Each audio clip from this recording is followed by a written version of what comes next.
A very good morning to one and all.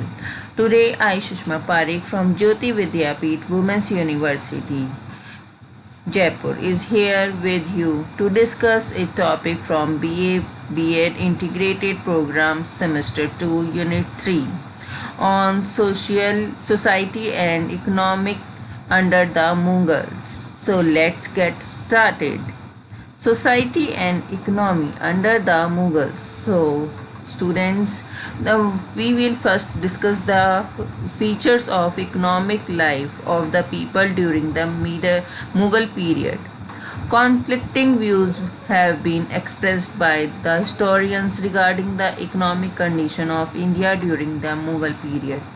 On the one hand, we hear of several famines which caused untold suffering, and on the other hand, we hear of Akbar the Great and the golden age of Shah Jahan. European visitors who came to India during the period of Jahangir and Shah Jahan have also given conflicting views. However, following general observations may be made about the economic conditions of the state or government and the general conditions of the people. Number 1. Rich country inhabited by the poor. It means it is observed that in spite of India being a rich country, its people in general were poor. बच्चों मतलब कि India एक rich country है but फिर भी जो लोग हैं यहाँ के वो पुअर थे. Number 2. Great disparity. While the emperors, nobles and jagirdars and officers had wealth in abundance, the common people had very little of it. The economic disparity was quite evident by the standard of living, diet, dwelling, dresses, and other comforts, and the necessity of life. Means कि जो division है rich and poor का बहुत ज़्यादा था, बहुत ज़्यादा, जिसके अंदर की जो पुअर है वो बहुत ज़्यादा पुअर था और जो रिच है वो मैक्सिमम रिचेस्ट था. Number 3. Freedom to choose occupation. People were free to choose their occupation. यहाँ पे लोगों को आज़ादी थी अपना कोई भी ऑक्यूपेशन लेने की. Number 4.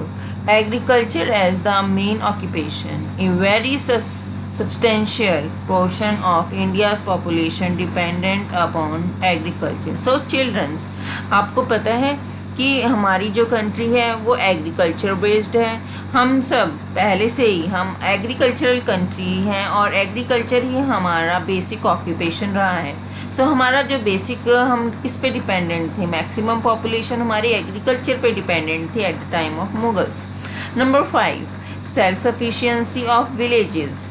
Self sufficiency of villages means the villages produced articles of their daily use in such a way that they were able to meet their requirement. Villages एक इंडिया में सबसे ज़्यादा जो कवर्ड है एरिया वो rural area है. Rural area means कि गांव का एरिया, और जहाँ पे गांव है वहाँ पे वो सेल्फ सफिशिएंसी थी. सेल्फ सफिशिएंसी मतलब कि खुद पे डिपेंडेंट थे और इतना उनके पास में था कि वो अपना डेली का गुजारा कर सके. Number 6. Barter as well as currency system. Barter system along with currency was also very popular in the rural areas. Children, do you know about the barter system? barter system होता है कि हम लोग exchange of goods, exchange करके हम लोग अपना survival करते हैं. कि अगर किसी ने गेहूं की खेती करी और किसी ने चावल की खेती करी तो आपस में exchange कर लिया इंस्टेड ऑफ उनको सेल आउट करने के लिए.